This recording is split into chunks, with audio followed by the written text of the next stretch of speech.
Oui, donc j'ai écrit ce roman après la récente mort de ma sœur Sonia, une sœur 2 ans plus âgée que moi, une sœur qui m'avait tout appris, mais qui était devenue folle à l'âge de l'adolescence. Et donc avec les va-et-vient entre Paris et Madrid, dans les trains, dans les avions, dans les aéroports, où j'allais pour lui rendre visite, des personnages, des anecdotes, des lieux de mon passé espagnol ont surgi un peu comme des fantômes. Le narrateur et l'auteur, c'est un peu les mêmes, sauf que évidemment pas toujours et pas dans tous les chapitres. Mais bien sûr, je me suis inspiré de ma propre vie, ce qui ne veut pas dire que les histoires que je raconte me soient vraiment arrivées. C'est plutôt des images, ça peut être des images fantasmées ou des histoires fantasmées ou des histoires qui ont pu arriver à d'autres personnes, où je mélange, mais en effet, le jeu est un peu moins, évidemment, bien sûr. Au départ, j'avais commencé à écrire ce livre à la troisième personne, mais j'ai vite compris que quand même, c'était moi. Que je pouvais parler mieux dans mon nom et raconter plus sincèrement. C'est des chapitres courts, et c'est des histoires, puisque chaque chapitre est une histoire, dans lesquelles j'ai essayé d'être assez direct, de ne pas trop m'attarder dans des commentaires ou dans des descriptions trop longues.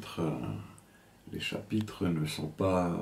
Chaque chapitre n'est pas relié ni à l'antérieur ni au postérieur. Je les ai écrits d'une certaine façon, je voulais qu'ils se servent par eux-mêmes, qu'ils puissent exister en soi. Donc chaque chapitre, il y a une construction avec un début, une histoire, une fin, parfois une chute. Et je les ai écrits au fur et à mesure, sans respecter l'ordre selon les avatars de la mémoire arrivés comme ça. Je les écrivais et au départ, je voulais les mettre dans un ordre plus aléatoire et finalement, j'ai choisi l'ordre chronologique car malgré tout, on retrouve des personnages qui évoluent et des résonances. Et c'était un peu dommage de ne pas voir ses enfants grandir ou le père tomber malade ou l'évolution. Et finalement, je les ai mis chronologiquement. Et ça a fait un roman, même si je ne dirais pas que c'est un roman, mais c'est comme un roman, c'est l'histoire d'un personnage qui naît à Madrid, qui vit et qui finit par partir de sa ville natale. Et que c'est très symbolique, puisque c'était un laboratoire. On aurait pu penser que c'est l'Espagne que ce laboratoire, c'est l'Espagne avec les chiens auxquels on a coupé les cordes vocales parce qu'il n'y a pas de liberté d'expression.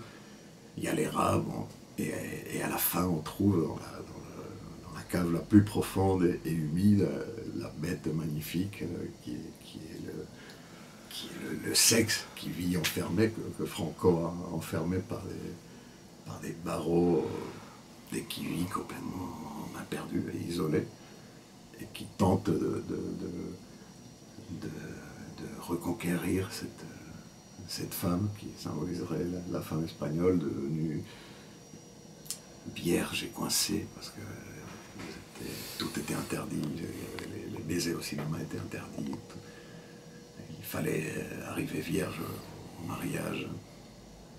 Dans ce sens, l'Espagne elle a vraiment changé, et j'espère qu'on le sent dans le roman.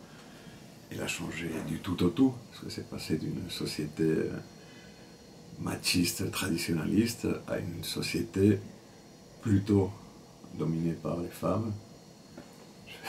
Je ne sais pas qu'il y ait eu des présidentes femmes, mais où les femmes se sont pris une revanche. Et quand on était à Madrid, quand j'étais jeune, il fallait faire plutôt attention à. En fait, c'était les femmes qui draguaient les hommes et pas l'inverse. Il y a eu un changement, un bouleversement total en très peu de temps. Donc, Donc ces chapitres, on peut trouver dans ces chapitres qui peuvent paraître de fiction et qui sont en revanche réels pour la plupart. Les anecdotes sont basées toujours sur quelque chose de vrai. Après ça peut être transformé, mais il y a toujours une base de réalité. La sexualité, c'est pas que c'était interdit, ça n'existait pas. Tout à coup, c'est le royaume des homosexuels. Ils sont partout.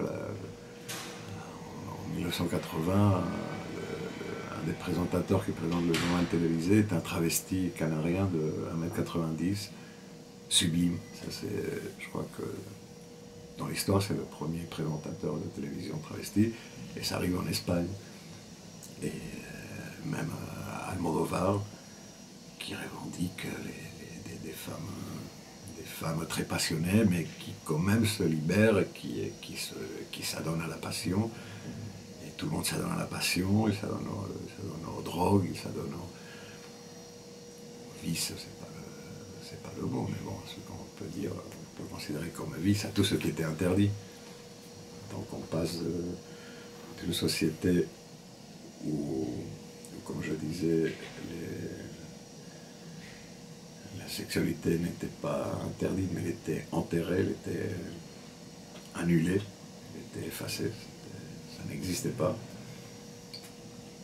à une société où tout est permis, où on fait la fête tous les jours. Les fêtes religieuses deviennent des bacchanales dans les places où on s'arrose de vin, de seaux de vin sur la tête, où on baise dans les coins, où il y a des boîtes à partous, il y a le quartier gay qui ouvre un bar chaque soir. Chaque soir, il y a une inauguration d'un nouveau bar, il y a des backrooms, il y a le backroom le plus grand d'Europe.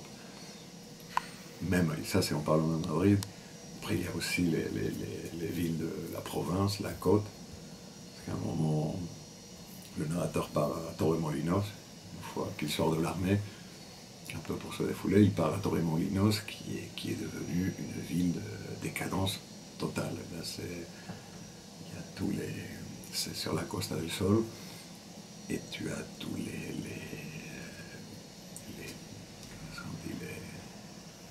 tchèques arabes, les milliardaires russes, non, c'est parce que je n'étais pas encore milliardaire, mais enfin, il y a un peu toutes les mafias qui viennent s'amuser dans il y a des marquises alcooliques, il y a des paparazzi, il y a des chanteuses de variété qui se shootent en plein restaurant. Ça devient...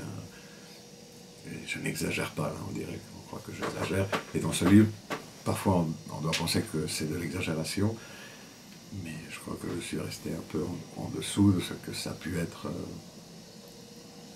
certains moments de l'histoire de l'Espagne. Donc je vais peut-être dire un poème que ma sœur Sonia, justement, ma sœur folle, récitait très souvent, et qui est de Pablo Neruda, et qui s'appelle Niña morena y ágil. Niña morena y ágil, el sol que hace las frutas, el que cuaja los trigos, el que tuerce las algas, hizo tu cuerpo alegre, tu voz suelta y delgada, y tu boca que tiene la sonrisa del agua. Un sol negro y ansioso, se te arrollan las hebras de tu negra melena cuando estiras los brazos. Tú juegas con el sol, como con un estero, y él te deja en los ojos dos oscuros remansos. Niña morena y ágil, nada hacia ti me acerca, todo de ti me aleja.